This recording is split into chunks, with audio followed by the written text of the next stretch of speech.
বাবু এমনিতেই মাছ পছন্দ করে না, কিন্তু এই মাছটা ভীষণ বাবু পছন্দ করে। অনেক দিন পর নিয়ে আসলো। এই যে কী মাছ বলো তো বন্ধুরা, এই মাছটা হচ্ছে শঙ্কর মাছ। বাবু শঙ্কর মাছ খেতে ভীষণ ভালোবাসে, তাই শঙ্কর মাছ নিয়ে এসছে মাম্মামের ড্যাডি। এটাকে ভালো করে বেছে ধুয়ে নেব। মাছটাকে ভালো করে বেছে ধুয়ে লবণ মাখিয়ে জল ঝরিয়ে নিয়েছি। হলুদ নিয়ে নিয়েছি, হলুদটাকে মাখাবো। আর এদিকে দুটো কাঁকরোল নিয়েছি, কাঁকরোলটাকে ভাজা করব। আর এদিকে কড়া বসিয়ে দিয়েছি মাছটাকে ভাজার জন্য। কড়াতে তেল গরম হচ্ছে, আর এদিকে আমি ততক্ষণকে হলুদটা মেখে নেব মাছের মধ্যে।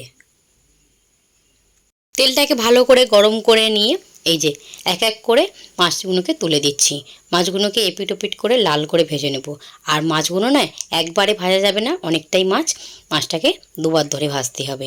তো আমি 4-5 পিস এতে একবার ভেজে নেব, আর বাকি মাছগুলো আর একবার ভাজবো। মাছগুলোকে এই যে উল্টে পাল্টে লাল করে ভেজে নিচ্ছি। এক পিঠ ভাজা হয়ে গেছে, আর এক পিঠ ভেজে নেব। মাছগুলোকে ভেজে নামিয়ে নেব। এই মাছটা খেতে বাবু এতটাই ভালোবাসে কি বলবো বন্ধুরা, তাই জন্যে মাম্মামের ড্যাডি আজকে নিয়ে এসেছে।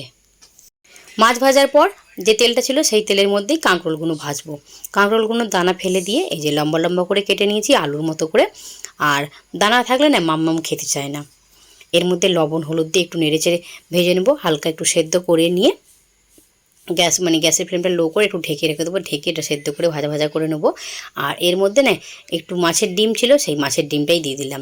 মাছের ডিম থাকলে ছেলে মেয়ে কোনো কথাই বলবে না, কাঁকরোলটাকে খেয়ে নেবে। আজকে আর আলু দিইনি, এমনি মাছের ডিম দিয়ে কাঁকরোলটাকে ভাজা করলাম।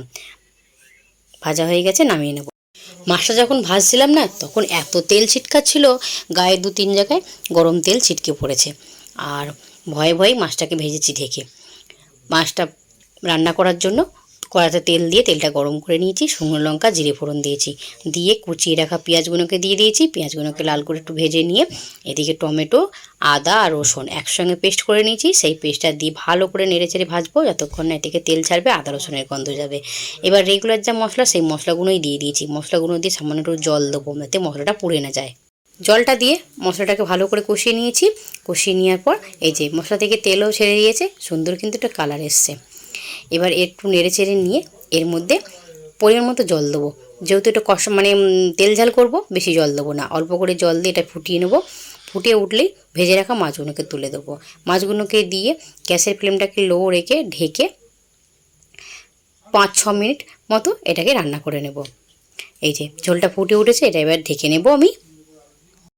ঢাকনাটা খুলে নিয়েছি। এতে না আমি আর গরম মশলা দেবো না, এটাকে এমনি একটু নেড়ে ছেড়ে নিয়ে নামিয়ে নেব। কতটা তেল ছেড়েছে দেখো, আমি কিন্তু মাছটাকে অল্প তেলেই রান্না করেছি। এই যে মাছটা হয়ে গেছে, নামিয়ে নিচ্ছি। রান্নাবান্না কমপ্লিট হয়ে গেছে। দেরি করে আর কি করব, মাম্মামের ড্যাডিও দোকান বন্ধ করে চলে এসেছে। আর ঝমঝম করে বৃষ্টি হচ্ছে, এত মেঘ ডাকছে কি বলবো বন্ধুরা। আর এইদিকে আমি থালাতে ভাতটাও গুছিয়ে নিয়েছি। 1 বাটি ভাত নিয়েছি, সাথে নিয়েছি লেবু, আর রয়েছে মাছের ডিম দিয়ে কাঁকরোল ভাজা, সাথে রয়েছে বাবুর পছন্দের মাছ শঙ্কর মাছের তেল ঝাল, সাথে মসুর ডাল পাতলা করে। আজকের মতো ব্লগটা আমি এখানেই শেষ করলাম। ভালো লাগলে লাইক দিয়ে পাশে থাকবেন। সকলেই ভালো থাকবেন, সুস্থ থাকবেন, সাবধানে থাকবেন।